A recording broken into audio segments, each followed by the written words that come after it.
8 മണിക്ക് ജോസഫ് വിളിച്ചിട്ടും Mary phone എടുക്കാതെ വന്നതോടെ ജോസഫിന് എന്തോ ചില സംശയങ്ങൾ തോന്നി. തന്റെ ഭാര്യ സഹോദരനെയും കൂട്ടി ജോസഫ് മേരിയുടെ വീട്ടിലേക്ക് പുറപ്പെട്ടു. രാത്രി 10 മണിയോടുകൂടി ആലുവയിലുള്ള അവരുടെ വീട്ടിലെത്തി. ഗേറ്റ് തുറന്ന് അകത്ത് കടന്നപ്പോൾ രാവിലത്തെ പാലും പത്രവും പുറത്തിരിക്കുന്നതാണ് കണ്ടത്.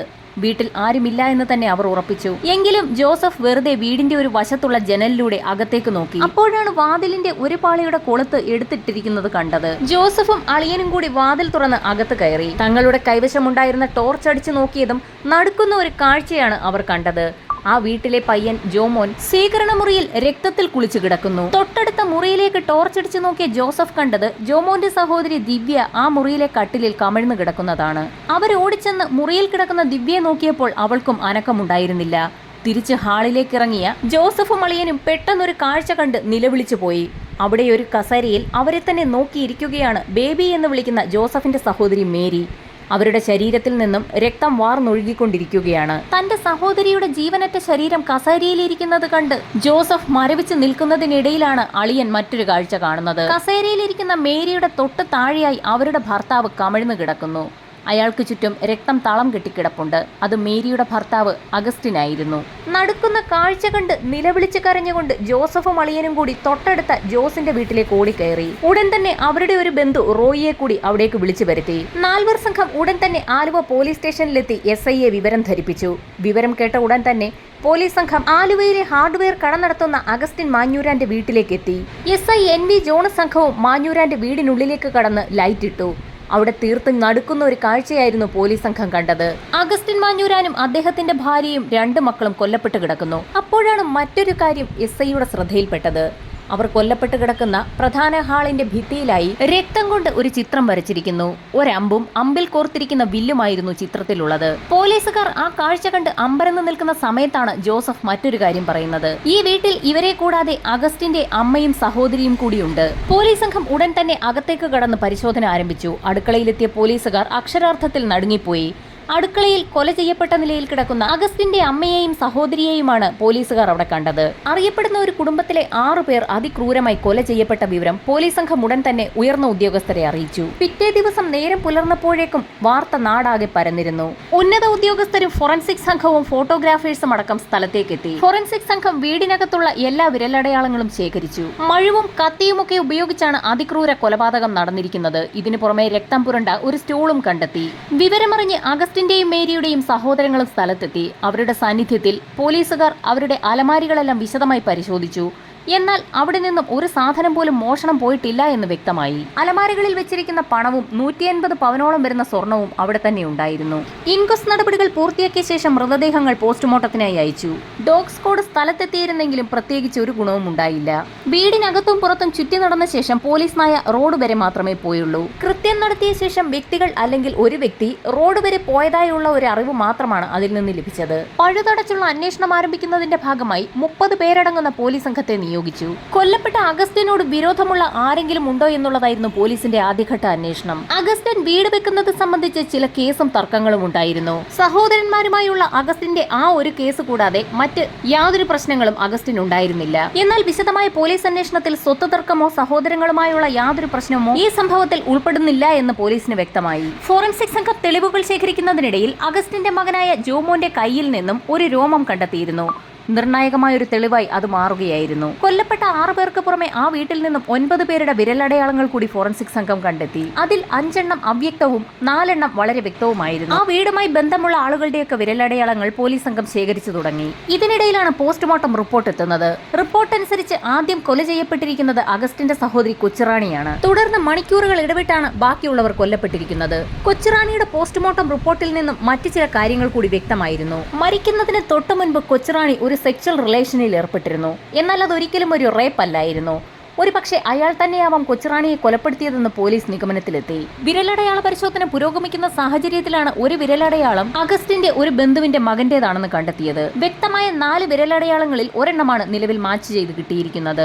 കേസുമായി ബന്ധപ്പെട്ട് പ്രദേശവാസികളെയും ബന്ധുക്കളെയും അഗസ്റ്റിന്റെ ബിസിനസ്സുമായി ബന്ധപ്പെട്ടുള്ള ആളുകളെയും ഒക്കെ ചോദ്യം ചെയ്തു. ദിവസങ്ങൾ കഴിഞ്ഞിട്ടും പ്രതികളിലേക്ക് എത്താൻ കഴിയാത്ത സാഹചര്യത്തിൽ പോലീസിന്റെ പുറത്തുള്ള പ്രഷർ കൂടിക്കൂടി വന്നു. അങ്ങനെ അന്വേഷണം വഴിമുട്ടി നിൽക്കുന്ന സാഹചര്യത്തിൽ പ്രതികൾ അല്ലെങ്കിൽ പ്രതി കടന്നുപോയ വഴിയിലൂടെ ഒരു അന്വേഷണം നടത്താൻ പോലീസ് തീരുമാനിച്ചു.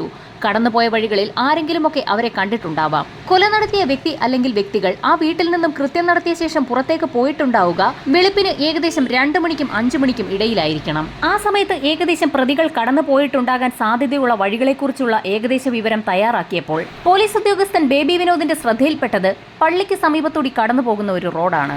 എങ്ങനെയാണെങ്കിലും അഗസ്റ്റിൻ മാഞ്ഞൂരാന്റെ വീട്ടിൽ നിന്നും രക്ഷപ്പെടണമെങ്കിൽ ആ പള്ളിയുടെ സമീപത്തുള്ള റോഡിൽ കൂടി കടന്നു പോയേ മതിയാകൂ. അങ്ങനെ ഒരു ദിവസം വെളുപ്പിന് 2 മണി മുതൽ പോലീസ് സംഘം പള്ളിക്ക് മുൻവശത്തുള്ള റോഡിൽ നിൽപ്പുറപ്പിച്ചു. അതുവഴി കടന്നുപോയ പലരെയും ചോദ്യം ചെയ്തെങ്കിലും ഒന്നും ലഭിച്ചില്ല.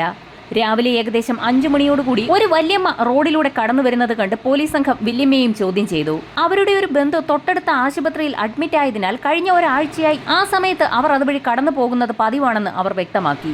അഗസ്റ്റിന്റെ വീട്ടിൽ കൊലപാതകം നടന്ന ദിവസവും വല്യമ്മ അതുവഴി കടന്നുപോയിരുന്നു. എന്നാൽ അന്ന് അവർ പ്രത്യേകിച്ച് ആരെയും കണ്ടിരുന്നില്ല എന്ന് പോലീസിനോട് വ്യക്തമാക്കി. ഇത്രയും പറഞ്ഞ് മുൻപോട്ട് പോയ വല്യമ്മ ഒരു നിമിഷം നിന്നു. ശേഷം പോലീസിന് നേരെ തിരിഞ്ഞ് അന്ന് താൻ ആന്റണിയെ കണ്ടിരുന്നു എന്ന് പോലീസിനോട് പറഞ്ഞു.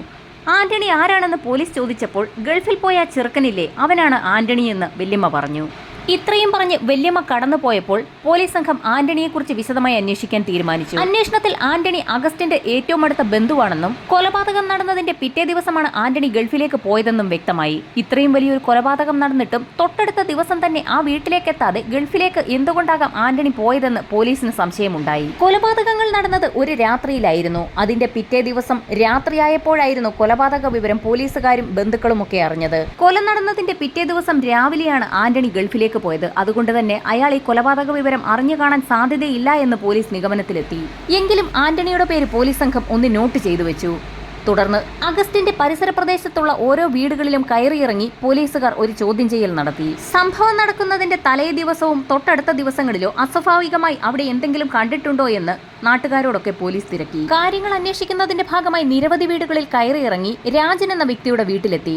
രാജനോട് കാര്യങ്ങളൊക്കെ തിരക്കുന്നതിനിടയിൽ രാജൻ പറയുന്നതിനും അപ്പുറത്ത് രാജന്റെ ഭാര്യയ്ക്ക് എന്തോ ചിലത് പറയാനുണ്ടെന്ന് പോലീസിന് ചെറിയൊരു സംശയം തോന്നി. കാരണം ആ സ്ത്രീ എന്തോ പറയാൻ തുടങ്ങിയപ്പോൾ രാജൻ പെട്ടെന്ന് അവരുടെ കൈക്ക് കയറി പിടിക്കുന്നത് പോലീസ് ശ്രദ്ധിച്ചിരുന്നു. അങ്ങനെ രാജൻ ഇല്ലാത്ത ഒരു സമയത്ത് അയാളുടെ ഭാര്യയെ ഒന്നുകൂടി ചോദ്യം ചെയ്യാൻ പോലീസ് തീരുമാനിച്ചു. പിറ്റേ ദിവസം വീണ്ടും പോലീസ് സംഘം രാജന്റെ വീട്ടിലെത്തിയപ്പോൾ അയാൾ രാവിലെ പണിക്ക് പോകാൻ ഒരുങ്ങുകയായിരുന്നു. തന്റെ ഭാര്യയെ ഒന്നുകൂടി ചോദ്യം ചെയ്യണമെന്ന് പോലീസ് ആവശ്യപ്പെട്ടപ്പോൾ ഇന്നലെ ചോദിച്ചതാണല്ലോ, ഇന്ന് വീണ്ടും എന്താണ് സാർ ചോദിക്കാനുള്ളതെന്ന് പോലീസിനോട് രാജൻ ചോദിച്ചു. ഇത് വേറെ ചില കാര്യങ്ങളാണെന്നും രാജൻ പണിക്ക് പൊക്കൊള്ളൂ എന്ന് പറഞ്ഞുകൊണ്ട് പോലീസ് രാജനെ അവിടെ നിന്നും പറഞ്ഞുവിട്ടു. പോലീസിന്റെ വിശദമായ ചോദ്യം ചെയ്യലിൽ രാജന്റെ ഭാര്യ പല കാര്യങ്ങളും പറഞ്ഞു തുടങ്ങി. കൊലപാതകം നടന്നതിന്റെ പിറ്റേ ദിവസം രാവിലെ തങ്ങളുടെ മകളെ എൻട്രൻസ് കോച്ചിങ്ങിന് വിടുന്നതിനായി റോഡിലേക്ക് ഇറങ്ങിയ ആ ഒരു സമയത്ത് അഗസ്റ്റിന്റെ വീട്ടിൽ നിന്നും ആന്റണി നടന്നു പോകുന്നത് കണ്ടു എന്നാണ് ആ സ്ത്രീ പറഞ്ഞത്. ആ സമയത്ത് ആന്റണിയെ അവർ വിളിച്ചെങ്കിലും വിളി കേൾക്കാത്തതുപോലെ ആന്റണി വേഗം നടന്ന് തൊട്ടടുത്തുള്ള അയാളുടെ വീട്ടിലേക്ക് കയറിപ്പോയി. ഈ സമയത്താണ് നേരത്തെ വഴിയിൽ കണ്ട അമ്മൂമ്മ പറഞ്ഞ കാര്യവും പോലീസ് ഓർത്തത്. ഈ കേസുമായി ബന്ധപ്പെട്ട് രണ്ടാമത്തെ തവണയാണ് ആന്റണിയുടെ പേര് പോലീസ് കേൾക്കുന്നത്. പോലീസ് സംഘം ഉടൻ തന്നെ ആന്റണിയുടെ വീട്ടിലെത്തി. അതൊരു പഴയ വീടായിരുന്നു. രണ്ടായി വിഭജിച്ച നിലയിലായിരുന്നു ആ വീട്. ആ വീടിന്റെ ഒരു ഭാഗത്ത് ആന്റണിയുടെ ജ്യേഷ്ഠനും കുടുംബവും മറുഭാഗത്ത് ആന്റണിയും കുടുംബവുമായിരുന്നു താമസിക്കുന്നത്. പോലീസ് സംഘം ആദ്യം എത്തിയത് ആന്റണിയുടെ ജ്യേഷ്ഠന്റെ വീട്ടിലേക്കാണ്. കോളിംഗ് ബെൽ അടിച്ചപ്പോൾ പുറത്തേക്കിറങ്ങി വന്നത് ആന്റണിയുടെ ജ്യേഷ്ഠന്റെ 2 പെൺമക്കളാണ്. പോലീസ് വിവരങ്ങൾ ആ കുട്ടികളോട് ചോദിച്ചു. തങ്ങളുടെ കൊച്ചച്ഛൻ ആന്റണി ഗൾഫിന് പോയി എന്നായിരുന്നു കുട്ടികൾ പറഞ്ഞത്. കൊലപാതകം നടന്നതിന്റെ തൊട്ടടുത്ത ദിവസം രാവിലെയാണ് ആന്റണി ഗൾഫിലേക്ക് പോയിരിക്കുന്നത്. അയാൾ ഗൾഫിലേക്ക് പോകുന്നതിന്റെ തലേ ദിവസം, അതായത് കൊലപാതകം നടന്ന ആ രാത്രിയിൽ ആന്റണി വീട്ടിലുണ്ടായിരുന്നോ എന്ന് കുട്ടികളോട് പോലീസ് തിരക്കി.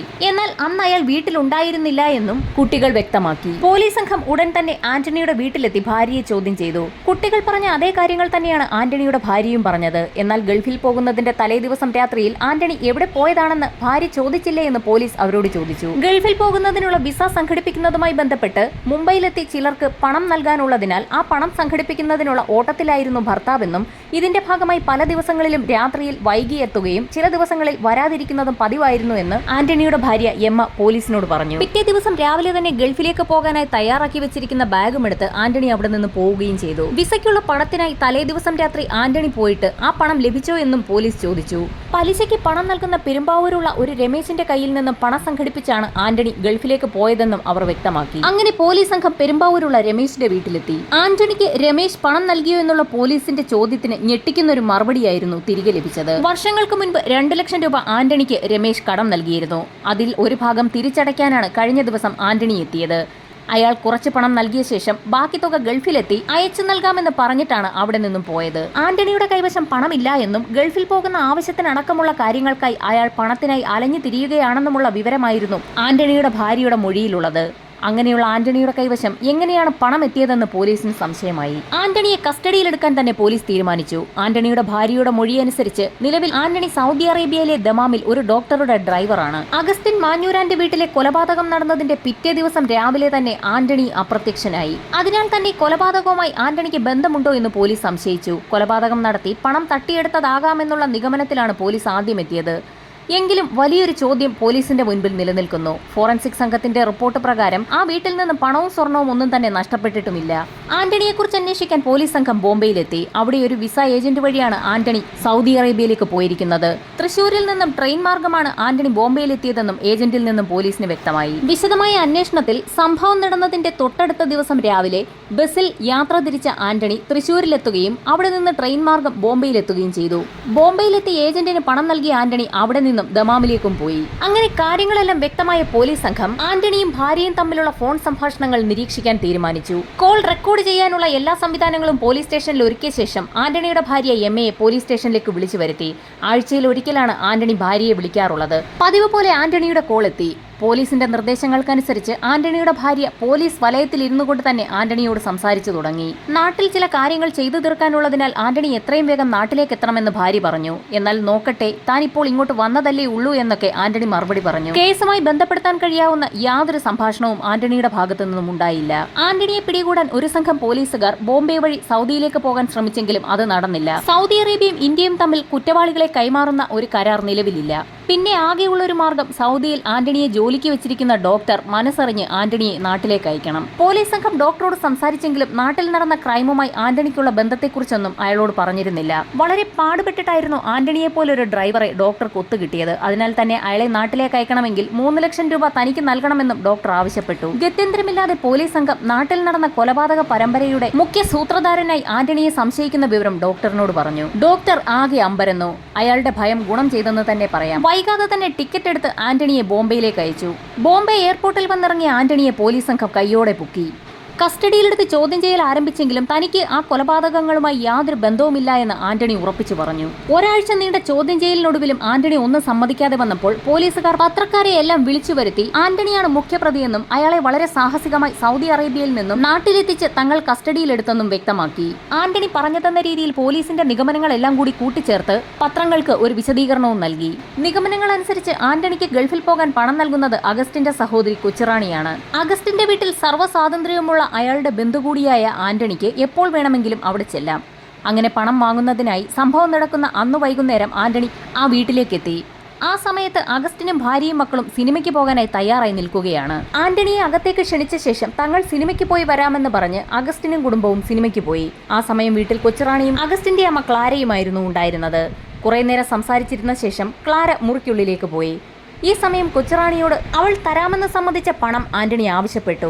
എന്നാൽ അങ്ങനെയൊരു പണം നൽകാമെന്ന് പറഞ്ഞിട്ടേയില്ല എന്ന് കൊച്ചുറാണി പറഞ്ഞു. കൊച്ചുറാണി തന്നെ കളിയാക്കുകയാണെന്ന് മനസ്സിലായ ആന്റണി ഒരു നിമിഷത്തെ ദേഷ്യത്തിൽ തൊട്ടടുത്ത് കിടന്ന സ്റ്റൂളെടുത്ത് കൊച്ചുറാണിയുടെ തലക്കടിച്ച് അവളെ കൊലപ്പെടുത്തി. സംഭവം പുറത്തറിയാതിരിക്കാൻ തൊട്ടടുത്ത മുറിയിലുണ്ടായിരുന്ന ക്ലാരയെയും കൊലപ്പെടുത്തി. അപ്പോഴാണ് ആന്റണി ഒരു കാര്യം ഓർത്തത്. താൻ ഈ വീട്ടിലേക്ക് വന്ന കാര്യം അഗസ്റ്റിനും കുടുംബത്തിനും അറിയാം. അവർ വരുമ്പോൾ സഹോദരിയും അമ്മയും കൊല്ലപ്പെട്ട് കിടക്കുന്നത് കാണുമ്പോൾ താനാവും അതിന് പിന്നിലെന്ന് അവർക്ക് മനസ്സിലാവുകയും താൻ പോലീസ് പിടിയിലാവുകയും ചെയ്യും. തുടർന്ന് എന്ത് ചെയ്യാമെന്ന് ആലോചിച്ചിരുന്ന ആന്റണിക്ക് ഒരു ബുദ്ധി തോന്നി. അവൻ കൊച്ചുറാണിയുടെയും ക്ലാരയുടെയും മൃതദേഹങ്ങൾ എടുത്തുകൊണ്ടുപോയി അടുക്കളയിൽ കിടത്തി. ശേഷം സ്വീകരണ മുറി വൃത്തിയാക്കിയ ശേഷം അഗസ്റ്റിനെയും കുടുംബത്തെയും കാത്ത് അവിടെ ഇരുന്നു.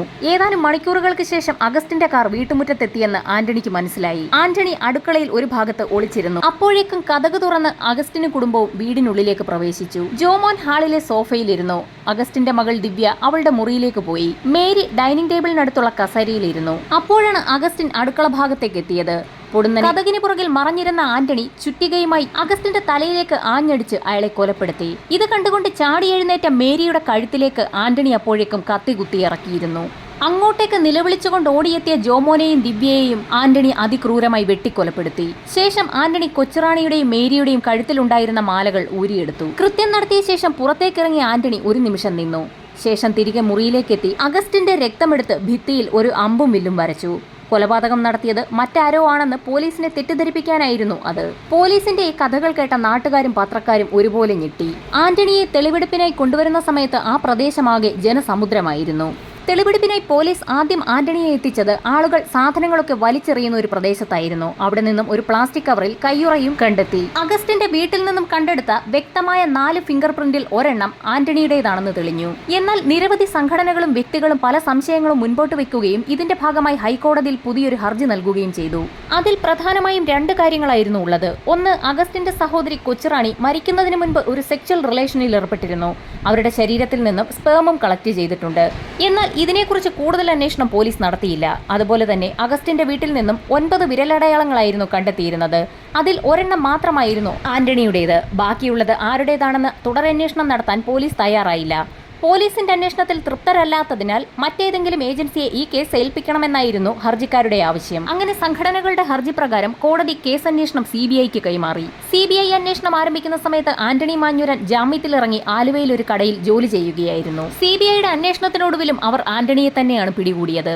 ആന്റണിയെ കസ്റ്റഡിയിലാക്കിയ CBI അവനെ കൊണ്ടുപോയത് ചെന്നൈയിലെ ഒരു മജിസ്ട്രേറ്റിന് മുൻപിലേക്കാണ്. കേരളത്തിലെ ഒരു മജിസ്ട്രേറ്റിന് മുൻപിലും കുറ്റസമ്മതം നടത്താൻ താൻ തയ്യാറല്ല എന്നും കേരളത്തിന് പുറത്തേക്ക് കൊണ്ടുപോയാൽ കുറ്റസമ്മതം നടത്താമെന്നും ആന്റണി CBIയെ അറിയിച്ചതിനെ തുടർന്നായിരുന്നു ആന്റണിയെ ചെന്നൈയിലേക്ക് കൊണ്ടുപോയത്. ആന്റണി നേരത്തെ കേരള പോലീസിൽ സമ്മതിച്ച അതേ കാര്യങ്ങളും കഥയുമായിരുന്നു ചെന്നൈയിലും മജിസ്ട്രേറ്റിന് മുൻപിൽ ആന്റണി പറഞ്ഞത്. ആന്റണി പറഞ്ഞതനുസരിച്ച് CBI കേസ് ക്ലോസ് ചെയ്തു. വിചാരണയും ആരംഭിച്ചു. വിചാരണ തുടങ്ങുമ്പോൾ 92 സാക്ഷികളും 95 തെളിവുകളുമാണ് CBIയും പോലീസും ചേർന്ന് കോടതിയിലെത്തിച്ചത്. പ്രോസിക്യൂഷൻ ഭാഗത്ത് ഒരു പ്രധാന സാക്ഷി ബോംബെയിലുള്ള സുരേഷാണ്.